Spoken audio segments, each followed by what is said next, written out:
आशीष, hell में भी बहुत यहाँ पर गिरावट देखने को मिल रही है। लगातार हम इस पर चर्चा कर रहे हैं और आप ही ने खबर बताई थी हैल को लेकर जो आई थी।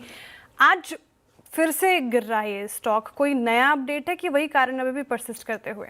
को कल वाला भी कारण है, उसके बाद ब्रोकरेज हाउस की रिपोर्ट्स भी आई थी और साथ में कुछ फ्रेश अपडेट्स मीडिया रिपोर्ट्स भी। हालांकि कंपनी ने इसके ऊपर क्लैरिफिकेशन दे दिया, लेकिन स्टॉक में नो साइंस ऑफ रिकवरी, अभी भी 4% नीचे चल रहा है। अब दरअसल जैसे कि आपने बताया कि पिछले 2 दिनों में लगातार गिरावट आई है, 10% से ज्यादा ये स्टॉक टूट चुका है। तो खबर क्या निकल कर आ रही है, मीडिया रिपोर्ट्स ये इंडिकेट कर रही हैं कि जो लाइट कॉम्बैट एयरक्राफ्ट ये MK1A ये बना रहे हैं, इसकी जो डिलीवरी है फर्दर डिले हो सकती है। दरअसल इसकी डेडलाइन मार्च एंड यानी पिछले साल मार्च के लिए थी, अब इसे बढ़ाकर इस साल मार्च के लिए कर दिया गया था। लेकिन रिपोर्ट्स ये सजेस्ट कर रही हैं कि इस बढ़ी हुई टाइमलाइन पर भी ये अपनी डेडलाइन को मीट नहीं कर पाएंगे और डिलीवरी फर्दर यहाँ पर देखने को मिल सकती है।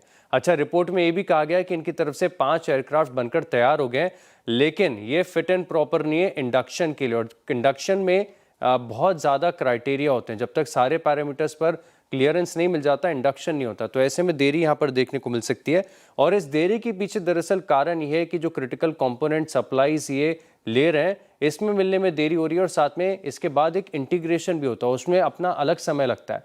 तो ये देरी का कारण है। हालांकि कंपनी लगातार बता रही है कि प्रयास कर रहे हैं इन चीज़ों को एड्रेस करने के लिए। पहले इनके पास इंटीग्रेशन की फैसिलिटी सिर्फ बैंगलोर में थी, अब इसे बढ़ाकर नासिक में भी कर दिया। नासिक में भी इनका कामकाज चल रहा है। लेकिन अब दिक्कत की बात यह है कि मैनेजमेंट के क्लैरिफिकेशन के बाद भी स्टॉक में कोई खास बड़ी रिकवरी नहीं आई। मैनेजमेंट ने कहा है कि FY26 के लिए जो उन्होंने गाइडेंस दी थी इस पर डटे हुए हैं, इसमें कोई भी चेंज देखने को नहीं मिल रहा है। और 5 एयरक्राफ्ट की डिलीवरी, जो कि मीडिया रिपोर्ट्स भी बता रही हैं, वो तैयार हो जाएंगी। ये बता रहे हैं कि GE से अब तक करीब करीब 5 इंजन इन्हें मिल चुके हैं और आगे जो सप्लाई का आउटलुक है ये भी बेहतर साइड पर लग रहा है। और ये बता रहे हैं कि अतिरिक्त 9 एयरक्राफ्ट पहले से बनकर तैयार हैं, लेकिन इसके बाद भी स्टॉक में कोई भी कॉन्फिडेंस नहीं है। और एक गिरावट के पीछे कारण ये भी है कि ब्रोकरेज हाउस जो मॉर्गन स्टैनली की तरफ से रिपोर्ट आई, बड़ी अग्रेसिव रिपोर्ट है। पहले तो अंडरबिट की रेटिंग के साथ रेटिंग को डाउनग्रेड कर दिया गया। जो पहले टारगेट 5092 रुपये का था, अब इसे घटाकर 3355 रुपये का कर दिया। और ये बता रहे कि जैसे प्राइवेट सेक्टर को इस एग्जीक्यूशन में एज मिल रहा है, ये कंपनी के लिए खतरा हो सकता है। और साथ में आप देखें तो जो लगातार ऑर्डर बुक पाइलअप होती जा रही है, एग्जीक्यूशन ढीला है, इसी के चलते इन्होंने EPS के एस्टिमेट्स FY27 और FY28 दोनों में कटौती कर दी और नतीजा ये कि स्टॉक तकरीबन 4% नीचे है। 4% नीचे, कल 6% नीचे था, 2 दिन में 10% की गिरावट। शुक्रिया आशीष। धर्मेश जी, गिरावट में खरीदें या अब थोड़ा सा अर्निंग्स का रिस्क रहेगा, दूर रहें?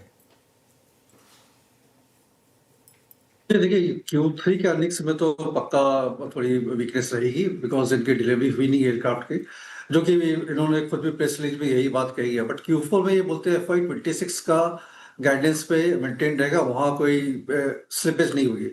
उसका मतलब ये है कि इन्होंने जो 5 एयरक्राफ्ट बोल रहे रेडी है, वो मार्च क्वार्टर के साथ डिलीवर हो जाएंगे। तो एक बहुत बड़ा बम्प अप आपको अगर वो डिलीवर हो जाता है, सो अगर मैनेजमेंट की बात माने तो वहां पर बहुत बड़ा बम्प अप आएगा अर्निंग्स में। प्लस 9 एयरक्राफ्ट और हैं, ये सब हाई वैल्यू आइटम है और काफी बड़ी प्रॉफिटेबिलिटी यहाँ पर आती है। हम लोग का एस्टिमेट ये है कि अगर ये 9 एयरक्राफ्ट FY27 में डिलीवर कर देते हैं तो अराउंड आपको 30% का ग्रोथ मिलेगा इनके प्रॉफिटेबिलिटी में।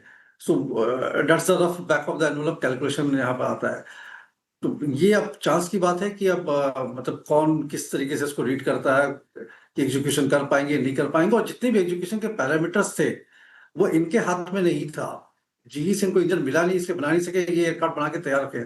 और डिफेंस में हम लोगों ने 3-4 कंपनियों को काफी ट्रैक किया है, वहां पर यही समझ में आता है कि इसके अंदर जब अगर कहीं गाड़ी अटकती है तो आप उसको तैयार भी कर दो, मिनिस्ट्री के डिपार्टमेंट से क्लियरेंस आने में काफी टाइम लग जाता है। वो हालांकि 1 या 2 दिन या 4 दिन का टेस्टिंग रहता है, बट वो आराम से समय लेके 1-1.5 महीना में करते हैं। तो थोड़ी सी स्ट्रक्चरल इशूज थी, आई थिंक ये सब एड्रेस हो जाएगी। हम लोग तो यही सजेस्ट कर रहे हैं, आज भी सजेस्ट किया क्लाइंटों को कि जिनके पोजिशन थी कि आप ऐड करें नीचे में। एंड Q4 के अर्निंग्स देखते हैं, Q3 डेफिनेटली इज म्यूटेड।